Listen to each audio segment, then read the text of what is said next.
Hey everybody, this is Dylan with Magickal Chams. I'm going to go over the DIY incubator that I made.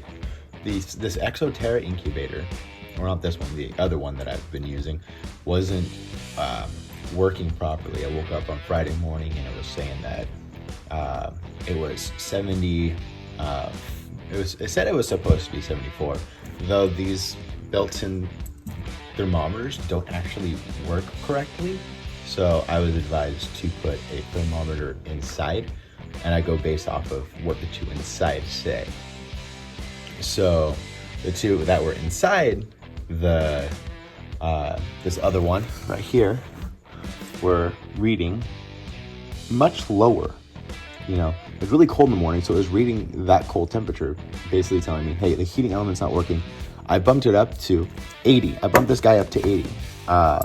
So the temperature gauge on this unit is at 80, and it was still only reading like 72 or 73 inside. So the heating element wasn't working on this, and these things are known to just, you know, stop working all of a sudden. And I was maybe using this one for 3 weeks, and they're so expensive. It's disappointing. And to find a good incubator out there for a reasonable price is just a little hard to do, especially with chameleons, because we chameleon breeders need not only a heating unit, but a cooling unit, because that's what chameleons require. So, went online.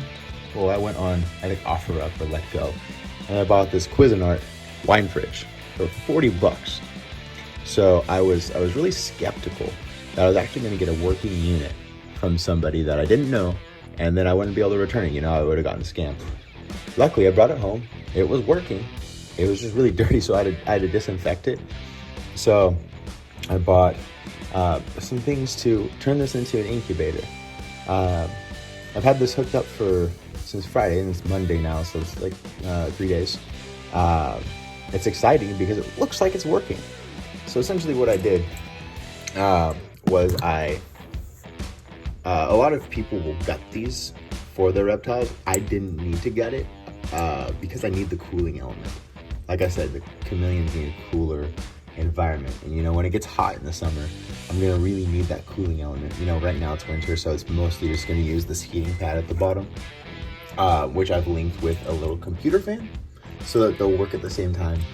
The fan will circulate the heat throughout the unit, so it's going to be an even temperature at the top and at the bottom. You know, it's not just going to be a stagnant heat at the bottom and then the top is really much colder.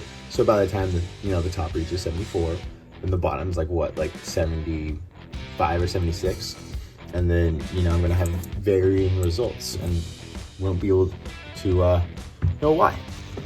Well, I will know why, but anybody else might not know. So I took out the wire shelves that were in here that were made to hold wine bottles. I replaced these with plexiglass. Let me pull this out and show you.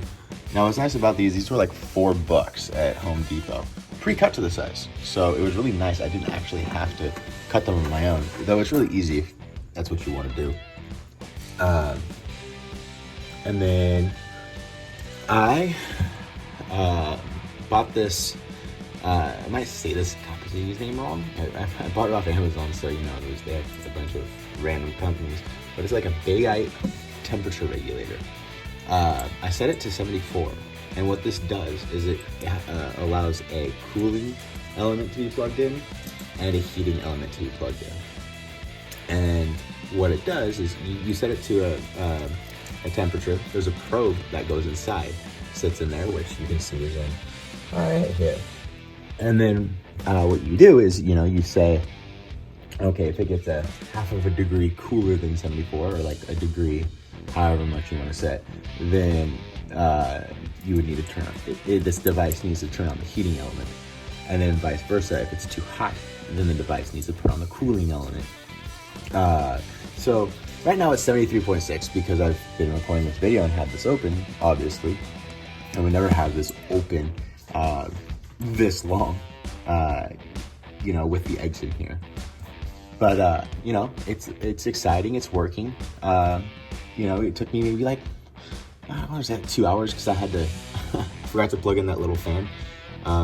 which was really important. It wasn't like, oh, just, whatever. It was like, no, I need this. So I had to unscrew the back, the cooling unit again, pull that off, plug it in, refeed the cords to the back, and then you can see back here, let's see, you can see where they're coming out of the unit right there at the back. So I'm actually not gonna move this to show you. I'll post pictures. Reason being is I just don't want to disturb the 148 little dudes I have in here, or little dudes and little girls, whatever. Maybe they are all guys, which would be really strange.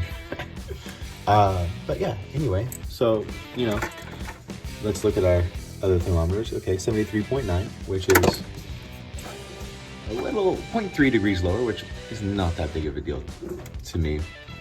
And then this guy is reading 73. So, the only reason this is probably not reading 74 is because it's probably not hit 74.0. It might be like at 73.6 or 8 or 9. But yeah, I'm pretty confident this is gonna work. It's exciting because I would have spent, I was ready to spend so much money. Like, I think somebody was telling me like it would have costed $500 for like a legit working incubator, which is done by DVM Exotics, and not everybody has that kind of money, so I just wanted to see if I could do this and make a video about it so that other people could benefit from this. A lot of this stuff, I had this, but these things aren't expensive. They're like 10, 15 bucks. Don't quote me on that, I might be wrong. But then, the fan and everything, this little unit, it's from Amazon, so it's really, really inexpensive. I don't know if I already said this, but another option instead of this is to use heating tape, which I got, and it's really long, so it doesn't work for me because I would have to put it all the way up the sides, and I can't put it on the sides because I can't put the shelves. I didn't want to stack the eggs in here in their containers because they probably would have fallen, and so I was like, all right, well, we just got to keep this looking like a fridge, and kind of like reminiscent of this dude with the shelves, and I'm really happy with it. I'll let you know how it goes. Like I said, this thing has been going for 3 days, and it's every time I've checked on it, which has been a couple of times throughout the day, it's been within 73.5 and 74.5, so it's pretty good. I mean, I could probably set it more exact. I'm just honestly afraid I might overwork this unit, which, the unit was like, I think 30, which isn't bad, but yeah, it's exciting. I'm gonna, again, if you have any more questions, let me know. I'm gonna try to post pictures with this video and see if I'm capable of doing that. Other than that, lots and lots of eggs. Lots and lots of eggs. I will give you a sneak peek.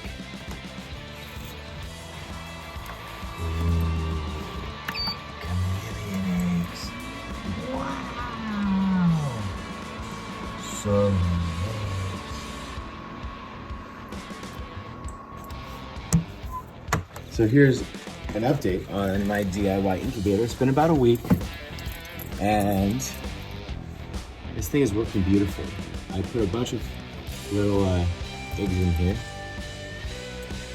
and hard to see right now, but there's a bunch of eggs in here, and this is working beautifully.